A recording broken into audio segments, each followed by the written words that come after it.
Hey, what's up? Welcome back to sa ating channel, it's Mobs TV.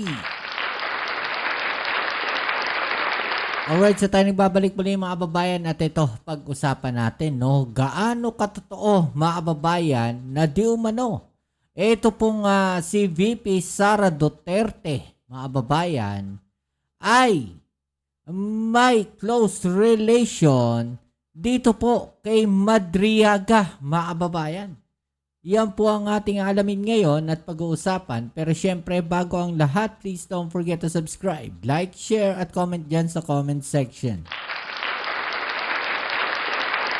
Syempre, shoutouts tayo sa mga followers natin dyan. Maraming salamat sa inyong suporta. At 1 view, 1 like po sana ang ating hinihiling sa ating mga manonood po dito sa ating video ngayon.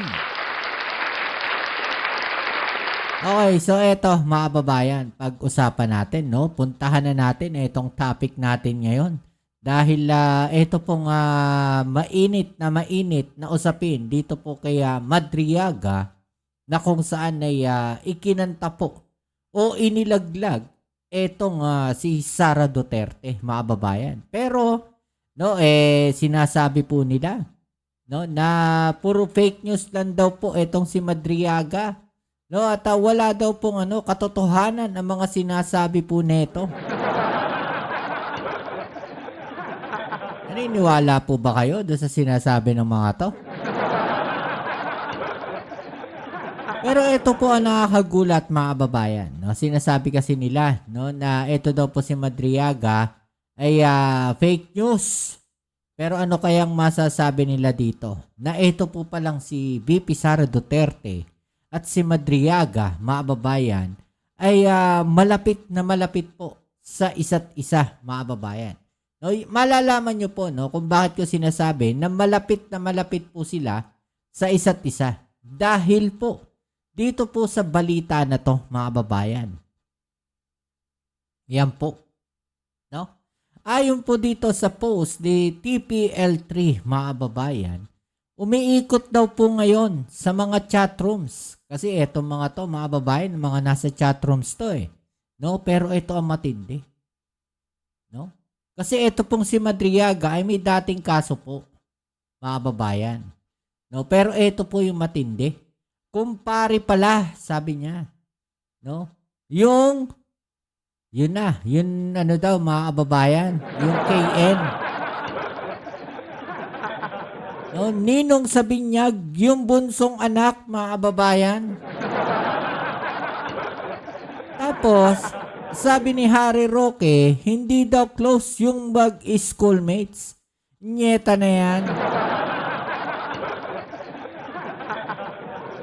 Mga kababayan, paano ko nasabi na meron po silang close relationship o malapit po sa isa't isa?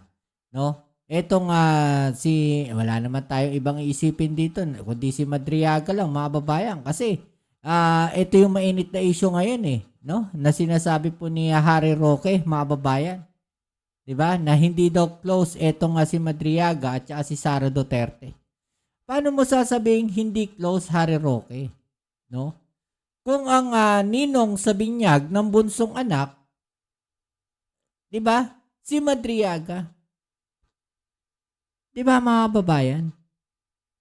Ikaw ba ay kukuha ng isang ninong na hindi mo close?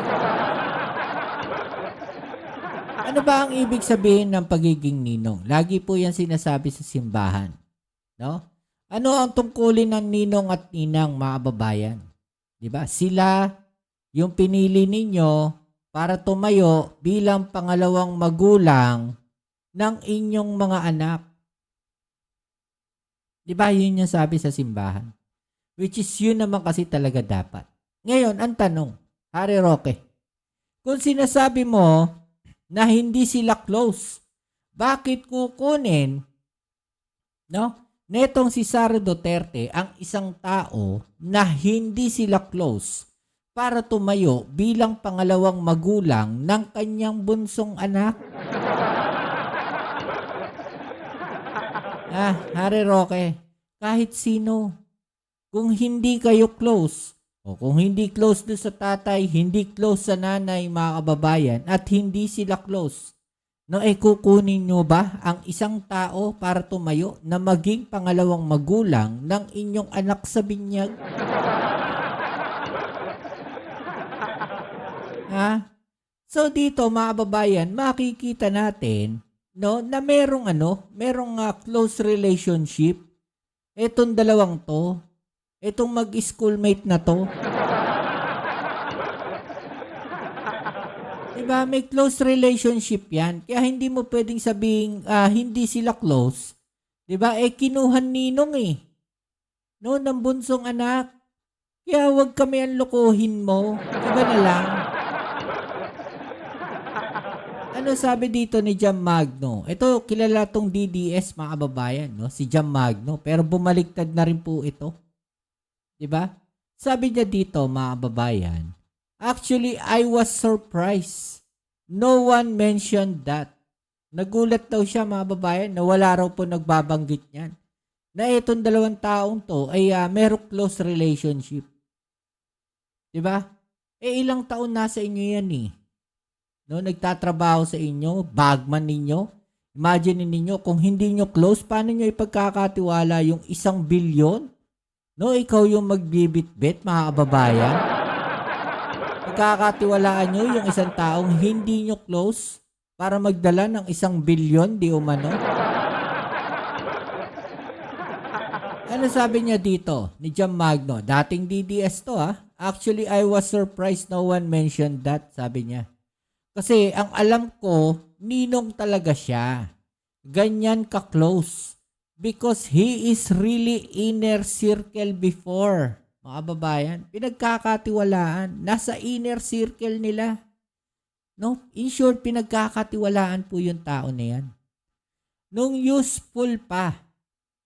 Pero ngayon, hindi na. It sounds so familiar. Modus na kasi nila yan. No? But PRRD was never ever like that. He treated all of us so well. So sinasabi niya dito mga babayan ni Jam Magno na ibang-iba ang ugali ni PRRD dito sa mga anak. Parang ganun ba? No, dahil si PRRD di umano ay tinrato sila ng maayos. Hindi po pareho nitong mga anak, parang ganun. Parang nangyayari yung mga taong pinagkatiwalaan no ng kanilang ama, si PRRD ay pinabayaan po nila. 'Di ba? Iniwan sa ere. Kasi ganun yung nangyari. 'Di ba? Na nakikita yung mga nagiging kwento, mga kababayan, yung mga nagiging senaryo. No, na di umano, pinabayaan po. No, etong si Madriaga. Kaya bumaliktad. Masama ang loob sa mga Duterte. 'Di ba? Masama ang loob dito kay BP Sara. Kaya bumaliktad. Kaya isiniwalat lahat yung baho eh. 'Di ba?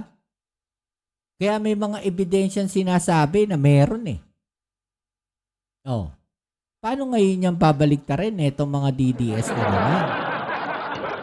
Sige nga. Oh, eto. Ayon po mismo dito kay De Lima, mga kababayan, na mayroong mga ebidensya. 'Di ba? Oh, may ebidensya sinasabi dito. Oh, eto. Panoorin natin. Nakatanggap po ako ng sulat galing kay Mr. Madriaga. It was a letter, a handwritten letter, dated November 17. November 17, mga kababayan. So, ibig sabihin, almost 1 month na.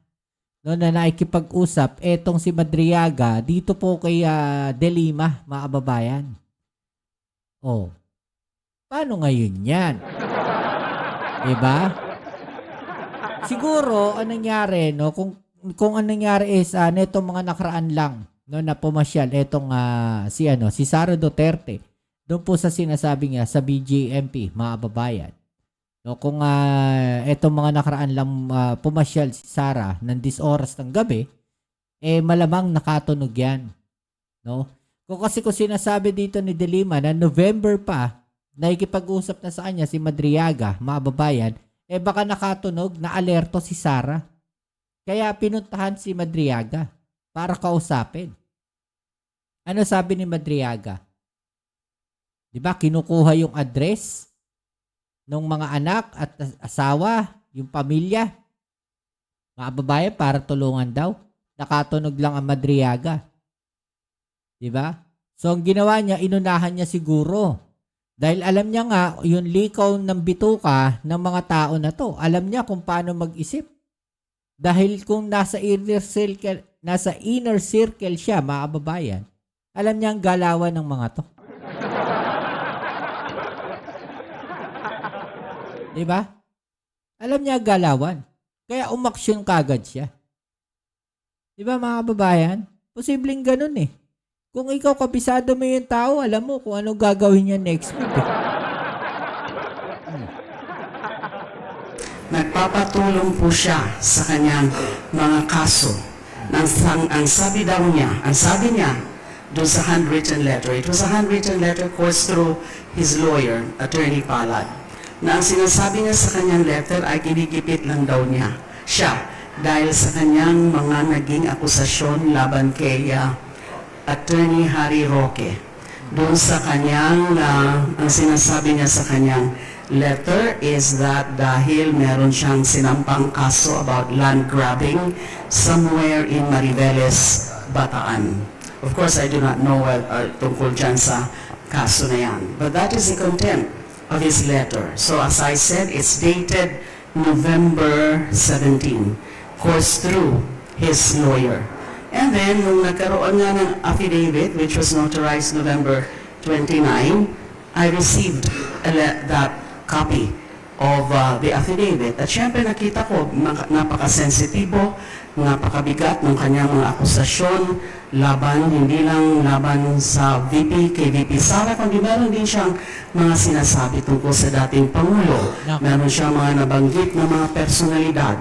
Meron siyang mga nabanggit na mga alleged delivery of big sums of money, yung mga duffel bags, yung mga nasa mga sasakyan na mga tina-turn over, etc., etc. And of course, I got curious, I got interested.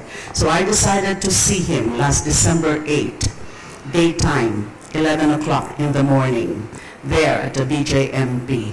So in the presence of his lawyer, Attorney Palad, I interviewed him, I asked questions, searching questions, I played devil's advocate doon sa kanyang mga aligasyon sa kanyang affidavit.